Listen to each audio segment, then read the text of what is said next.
Lord be with you, and also with you. Brothers and sisters, what is our mission? Our mission is to make disciples of Jesus Christ for the transformation of the world. Nuestra misión es hacer discípulos de Jesucristo para la transformación del mundo. And how do we do this? ¿Y cómo lo hacemos? We do this by doing whatever it takes to be the hands and feet and voice of Jesus Christ. Lo hacemos haciendo todo lo necesario para ser las manos y pies y voz de Jesucristo. Please join us in singing Trust and Obey.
As I was walking home from church last week, someone had given us some zucchinis from the community garden to give out to the community. And so as I was walking home, I saw one of our neighbors sitting outside drinking a lemonade, trying to stave off some of the heat of a Georgia July, the heat and humidity. We'd talked a little bit before, and he gladly took the zucchini. And as we talked, he asked me, he said, so Ash, where are you from? I said, well, I'm from here. I'm from the United States. He said, so you're an American citizen? I said, yes, sir, I am. And he's from Mexico. He said, yeah, I have a question for you. I'm like, okay. He started laughing. He said, why is it that so many whites don't like to wear masks? What's the big deal? Now, I know that there are a lot of whites who wear masks, and I know there's a lot of Latinos who don't wear masks. I know, but that's not the point of what he was saying. He said, what's the big deal? What's the big issue? Why is there such a controversy about wearing a mask? And I had to agree with that. It's something that I really don't understand either. I was talking with a friend of mine, And he was talking about a family member, a close family member, who is a little bit like a cowboy, has the big hat, has the bandana around his neck, and quite often when he's out working, he takes that bandana and lifts it up over his nose and mouth so that the dust and the grass and whatever it is doesn't get into his nose and mouth. And yet when it comes to wearing a mask to fight the coronavirus, he's up in arms. He does not want to do that for whatever reason. I asked my friend, I said, why is that? He says, I don't know. I don't understand that either. You know, I'm in the camp. There's a lot of people who say we need to be wearing masks, and a lot of people who say it's just a conspiracy or whatever reason, and they have a right not to wear masks. And, you know, I'm in the camp that says, yeah, we need to wear masks. They're not comfortable. I don't always enjoy wearing them. And yet it's so important to do so. You know, I understand. I understand about rights. I understand about not being pushed and being sheep. I understand all that. But it's a piece of cloth covering our mouth. And I was taught for years. And then when I started studying the Bible, I found out where it came from. That we need to treat others the way that we want to be treated. Jesus himself said this in the Sermon on the Mount, Matthew chapter 7, verse 12. He said, treat others the way you want to be treated. It's all about loving our neighbor. It's about loving others. It's not about ourselves. And it's about a little bit of discomfort for the sake of others. Now, I know that we're a divided country when it comes to that. But you know, I have to say, I have family and friends and people I am very, very close to, and people who are very dear to my heart, who are in the other camp, are people who say that we don't need to wear masks. And there are times where it really saddens me. There are times when it really breaks my heart. But let me be honest, there are times it makes me angry when I see the resistance to something so simple that can save so many lives. I believe we need to be wearing our masks. I believe that's the proper Christian response to loving our neighbor and even loving our enemy. Now, I'm reminded of a story that Jesus told in Matthew chapter 13. This is the second parable that he told. He has just told the parable of the sower of the seeds, a farmer who goes out to sow the seeds, and some falls on the path and are eaten up by birds. Some fall among the rocks and they don't have the roots, so they wither in the sun. And then some fall among the weeds and they grow up, but they're crowded out, and so they die, or they don't produce nearly as much as they could. And then seeds that fall in the good soil, and they produce a tremendous harvest. We've just had that parable. And then Jesus talks about another farmer. And this is a very conscientious farmer. This is a farmer who decides to plant his field, and he really knows what he's doing. And so he tests the soil to make sure that it has the right pH and the right alkaline, it has the right stuff that he needs to grow the right crop. He does the research to see what kind of seeds are the best, and what kind of seeds would produce the best harvest, and not just in yield, but also in the nutritional value of the seed that's produced. And he researches all this, and then he goes and he researches what kind of seed within that category, which is the best value, which is the best price, and he finally purchases it. And then he waits for the best time to go, and he prepares the soil, and he does all these things and makes sure that the water is ready to come onto the land, and then it's sloped downward so that the water flows across evenly. He does all this work, so he'll have a tremendous crop, and then he and his workers go out and he plant the field. They plant the field, and that night, that afternoon, when everything is done, they stand on the edge of the field and they look out, and the farmer sighs, and he says, as he imagines the crop that's going to come, and he is very happy, very content. And that night, the workers and the farmer go back to bed, go back to their homes, and they go to bed and they sleep, and they dream of amazing things. They dream of the harvest. They dream of the tractor. They dream of the seeds being scattered. They dream of whatever it is.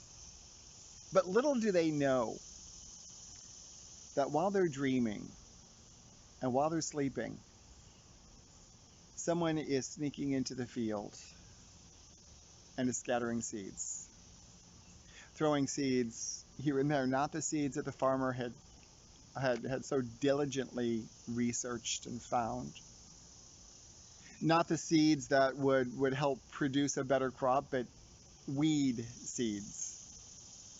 Seeds that look like the ones the farmer had planted, but of much lower quality. Now the farmer and the workers, they didn't realize what happened. The next day they didn't go out to their field and say, oh, look, there's some other seeds out here. No, they went about their business. And as the field began to green, as the first leaves, shoots began to grow, they worked hard to keep the birds away. They worked hard to keep the deer and the antelope and the cattle and the sheep and the goats and everything out of the field. Those who want those fresh, tender shoots. They diverted the water and watered the field and watched as it grew with satisfaction. Then one day, one of the workers walking through the field noticed something. And she reached down and she picked 2 plants. And she looked at them and she compared the 2 together and she said, they are so much alike. But this one's not real, she said. And she took the plants to the farmer and said, look what I found in the field. And the farmer took the 2 plants and looked at them both and compared them both and said, these are not the same plants. And she said, I know that. She said, someone went out because our field, the field that we planted that was so beautiful, that we worked so hard to get the way you want it to be, that field is littered with these weeds. Now we can tell the difference between them now. We couldn't earlier, but we can tell the difference between them now. Do you want us to go out and pull up the weeds? And the farmer looked off in the distance toward the field, and he sighed. No, he said, don't do that. Don't pull up the weeds, because if you do that, that would disturb the roots of the good plants. And they look so much alike and they do so much the same. Let's leave them there until a harvest. And when the harvest comes, take the weeds and put them together in one place and bind them together, and then take the wheat and bind it together in another place and carry the wheat into the barns for storage, and then take those weeds and burn them.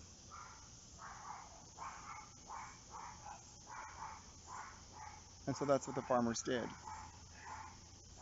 That's what the workers did. Now later on,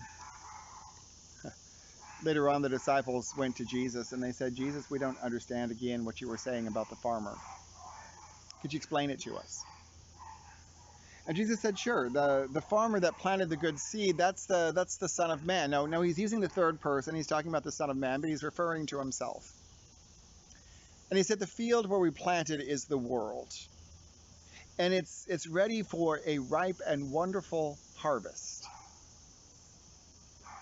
Now, the seeds that I planted are those of you who want to do my will. Those of you who are doing all that you can to be my hands and feet and voice in this world. Those are the good seeds. Now, the enemy who sowed the bad seeds, who sowed the weeds, that's the devil, that's evil. And the disciples began to understand. Okay. But why don't we want to pull him up now? Why don't we want to take the evil and get rid of the evil so that the good can grow and flourish? Why doesn't God do that? You know, quite often we ask those questions. Why didn't God take care of Hitler? Why didn't God do something before it got to that bad place? Why does God wait? And I believe that has to do with the fact that God knows who we are, and God knows how we are, and God knows how society is, and how our communities are, and our towns are. God knows just how much, just like the wheat and these bad weeds, God knows just how much our roots are intertwined together, and if we pull up one, it affects the other. And so God says, we're going to wait. We're going to sort it all out in the end. We'll take the time then, because in this life we can do more damage pulling out the bad weeds than they would cause if they stayed there by staying.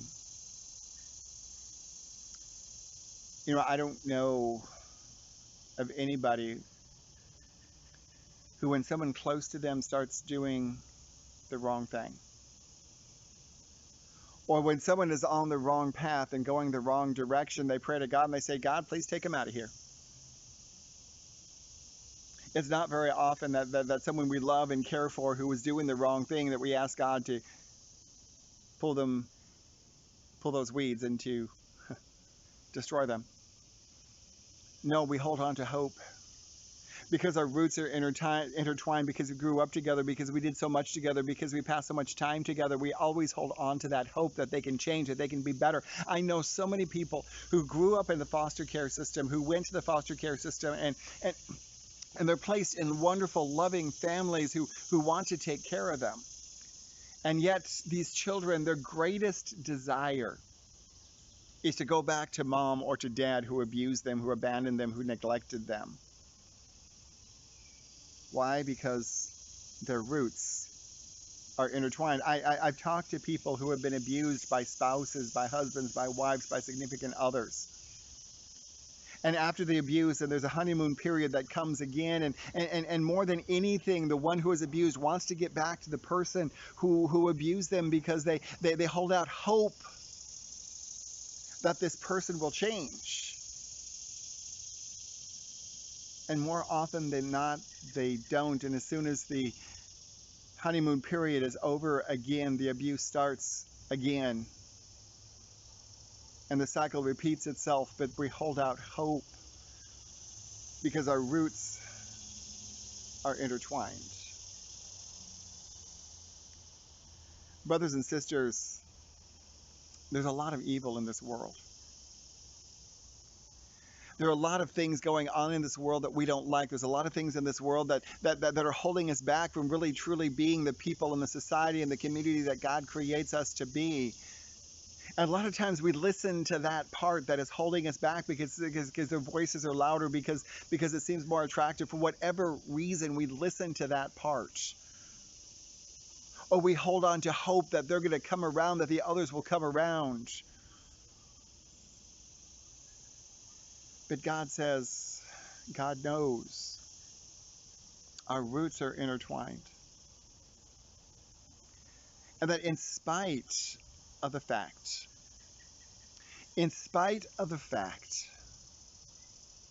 that there are people among us, that there are events among us, that there are ideas among us, that there are things among us that cause division, God calls us to remain the good seed.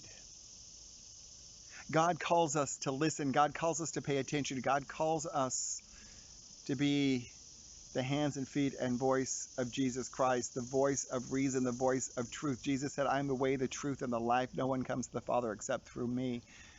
We must speak the truth. We must speak life. And we must continue to fight, continue to work, continue to be the people God created us to be, so that others can have tremendous life.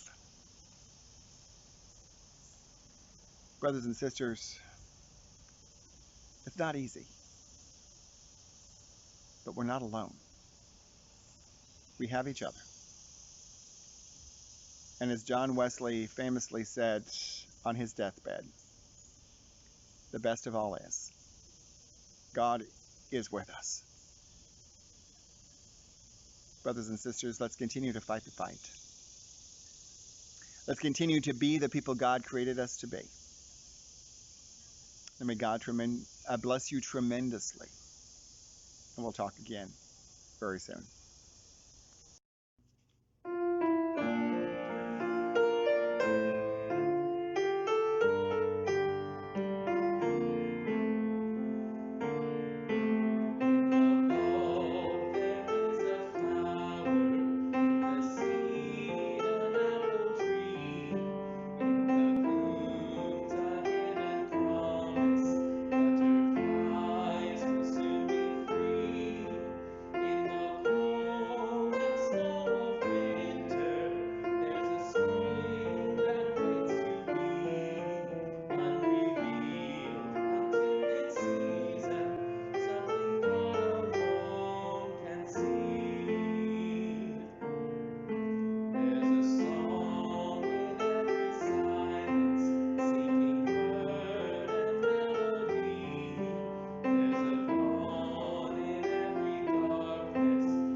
Now go in peace and serve the Lord.